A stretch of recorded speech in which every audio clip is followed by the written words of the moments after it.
عبد پہلے ہوتا ہے. عبد یعنی بندہ. خدا کا بندہ پہلے ہوتا ہے, نبی بعد میں بنتا ہے. آدم اللہ کے بندے پہلے تھے, نبی بعد میں بنے. ابراہیم اللہ کے بندے پہلے تھے, نبی بعد میں بنے. اسماعیل اللہ کے بندے پہلے تھے, نبی بعد میں بنے. پہلے بندے بنے ہیں, اس کے بعد نبی بنے ہیں. آپ کہہ رہے تو آپ نہیں بات کر رہے ہیں, ہم تو آج یہی سنتے چلے آئے کہ نبی تھے مگر عبدیت میں بھیجا, بندہ بنا کر بھیجا. یہ حقیقت ہے کہ نبی تھے مگر یہ عبد ہونا اتنا اہم ہے, یا اللہ کا بندہ بننا اتنا اہم ہے. اگر آپ کہیں کہ کوئی دلیل ہے کہ بندہ ہونا زیادہ اہم ہے, نبی ہونے سے بندہ ہونا زیادہ اہم ہے, رسول ہونے سے بندہ ہونا زیادہ اہم ہے, امام ہونے سے بندہ ہونا زیادہ اہم ہے, عادی ہونے سے, کہاں آپ جب نماز پڑھتے ہیں تو نماز میں جب تشہد پڑھتے ہیں تو اس تشہد میں پہلے رسول کی رسالت کا اعلان ہوتا ہے یا رسول اپنی عبدیت کا اعلان ہوتا ہے؟ کا پہلا جملہ جو تشہد میں پڑھا جاتا ہے اشہد ان محمدا عبدہ و رسولہ. اشہد ان محمدا عبدہ و رسولہ. یہ محمد اللہ کے رسول ہیں مگر پہلے بندے ہیں بعد میں رسول ہیں. پہلے بندے ہیں بعد میں رسول ہے. تو یہ بندہ ہونا خدا کے لیے بہت عظیم ہے. انسان جب بندہ خدا کا بن جاتا ہے اور جب بندگی کی معراج پر آتا ہے تو پھر خدا اختیار اس کو دے دیتا ہے. بندے ہی کے سب مگر اختیار دیے.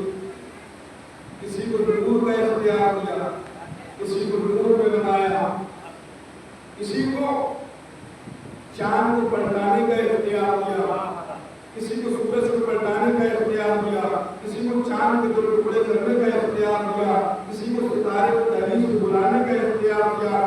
مگر پہلے بندے بن جاؤ. جب اللہ کے بندے بن جاؤ گے پھر وہ اپنے اختیارات تمہیں دے دے گا. پھر وہ اپنے اختیارات تمہیں دے دے گا. بندہ ہونا بہت ہے. آپ کہیں کوئی دوسری دلیل ہے کہ یہ بندہ ہونا اہم ہے کہ انسان بندہ ہو جائے تو نبیوں سے افضل ہو جائے گا. نبی بعد میں ہے, بندہ پہلے. کہاں پڑھیے قرآن.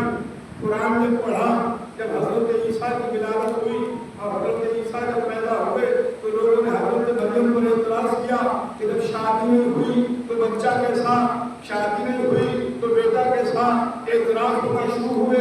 اب جب اعتراض ہونا شروع ہوئے کہ جب شادی نہیں ہوئی تو یہ بچہ کہاں سے آیا, شادی نہیں ہوئی تو یہ بیٹا کہاں سے آیا. تو مریم خاموش تھی. مریم جب خاموش تھی تو وہی الہی ہوئی, مریم تم کچھ نہ کہنا, ہم اسی بچے سے بتائیں گے, ہم اسی بچے سے کہلوائیں گے کہ یہ بچہ کہاں سے آیا, یہ بچہ کون ہے, یہ بچہ کیسا ہے. اب تاریخ کے جملے یہ ہیں کہ یہ بندہ ہونا کتنا اہم ہے. قرآن نے بتایا کہ بندہ ہونا کتنا اہم ہے. عیسیٰ اللہ کے نبی تھے, صاحب شریعت تھے, معصوم تھے, مگر تاریخ اور قرآن نے یہ لفظ اپنی دامن میں لکھی کہ جب مریم کی صداقت پہ حرف آیا, جب مریم کی طہارت پہ حرف آیا اور عیسیٰ جب بولے تو عیسیٰ نے یہ نہیں کہا کہ میں نبی ہوں, میں رہبر ہوں, میں ہادی ہوں, بلکہ قرآن نے یہ لفظ لکھی. عیسیٰ فوراً بولے اور جب بولے تو کہا انی عبداللہ, میں اللہ کا بندہ ہوں.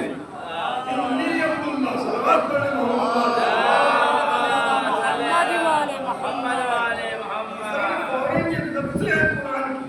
عیسیٰ نے فوراً کہا انی عبداللہ, میں اللہ کا بندہ ہوں. وجعلنی نبیا, اللہ نے مجھے نبی بنایا ہے. پہلے بندگی کا اعلان کیا, پہلے بندگی کا اعلان کیا. کہ نبوت کا مرحلہ ہے, چاہتے تو کہہ دیتے کہ میں اللہ کا نبی ہوں اور مجھے بندہ بنا کر دے جانا. نہیں, لفظ قرآن کی یہ ہے. عیسیٰ کہہ رہے انی عبداللہ, اللہ نے مجھے نبی بنایا ہے. وجعلنی نبیا, آتانی الکتاب وجعلنی نبیا, مجھے کتاب عطا کی ہے اور مجھے نبی بنا کر بھیجا گیا ہے. یہ حضرت عیسیٰ بتا رہے ہیں کہ انسان پہلے رہبر بعد میں ہوگا, حامی بعد میں ہوگا, امام بعد میں ہوگا, قائد بعد میں ہوگا, لیڈر بعد میں ہوگا. حضرت عیسیٰ قرآن میں اس بات کا اعلان کر گئے کہ اگر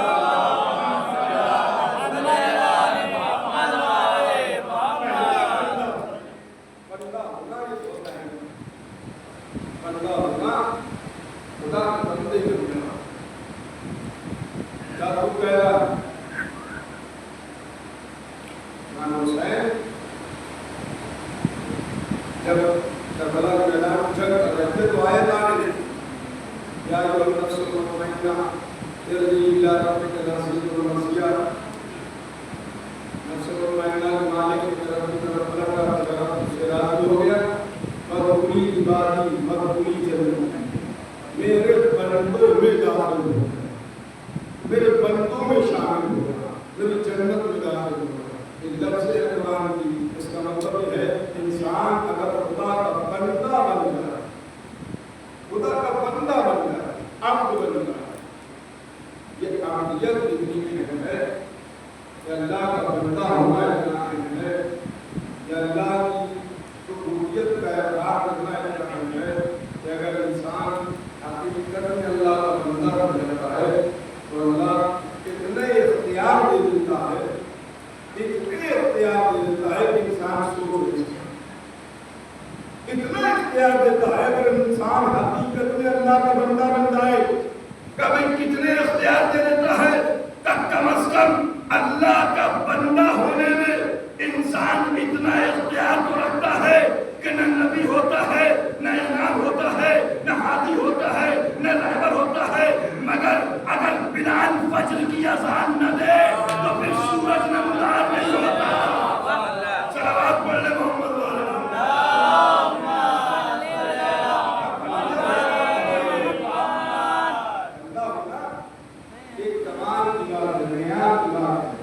کم سے کم اتنا اختیار ہے کہ اگر اللہ کا بندہ بن جاتا ہے تو اتنا اختیار ہے کہ جب تک بلال اذان نہیں دیں گے فجر نمودار نہیں ہوگی، شروع نمودار نہیں ہوگی۔ تاریخ میں لکھا کہ میں موسم بدل دے گئے، بڑی بڑی اچھی آواز والے، بڑے اچھے سو لہر رکھنے والے وہ سناتے گئے، اذان دیتے گئے، مگر شروع نمودار نہیں ہو رہی،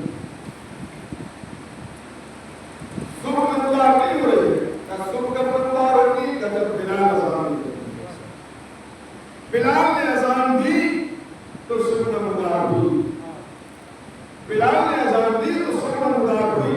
اس کا مطلب یہ ہے کہ کچھ آوازیں خدا کو اتنی پسند ہیں کہ اگر خدا ان آوازوں کو سنتا ہے تو انسان کی زندگی کی ابتدا کرتا ہے، انسان کی شروع کی ابتدا کرتا ہے، دن کی ابتدا ان کی آوازیں سن کر ہو رہی ہے، دن کی ابتدا ان کی آوازیں سن کر ہو رہی ہے۔ بلال کوئی نبی نہیں تھے مگر اللہ کی بندگی، بندہ بن گیا انسان کا، اللہ کا تقرب حاصل کرے، اور جب اللہ کا تقرب حاصل کرے گا اللہ سے قریب ہو جائے گا، پھر اللہ سے قریب ہونے کا مطلب یہ ہوگا کہ پھر وہ صرف عہد کرے، صرف عہد کرے اور چیزیں اس کے سامنے حاصل کرے، پھر وہ پریشان دنیا میں نظر نہیں آئے، پھر لوگ اسے ستانے والا نہیں ہوں، پھر وہ گلیوں میں روتا ہوا نہیں ملے گا۔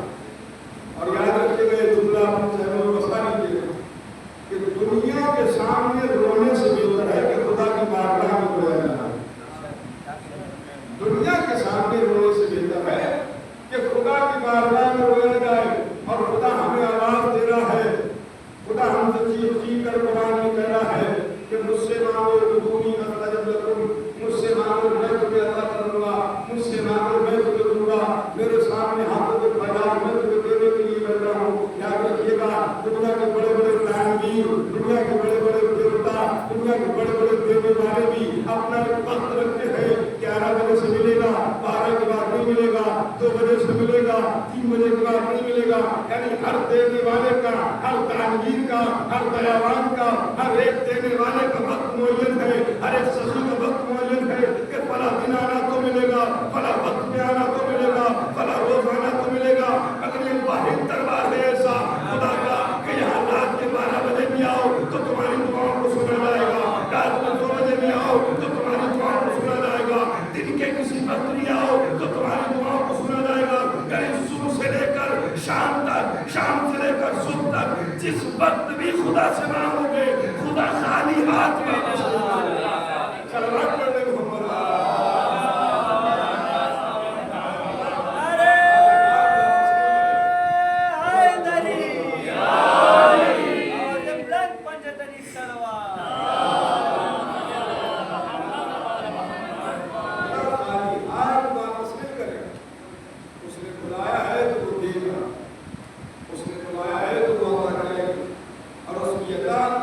پھر ایسی ہوتی ہے کہ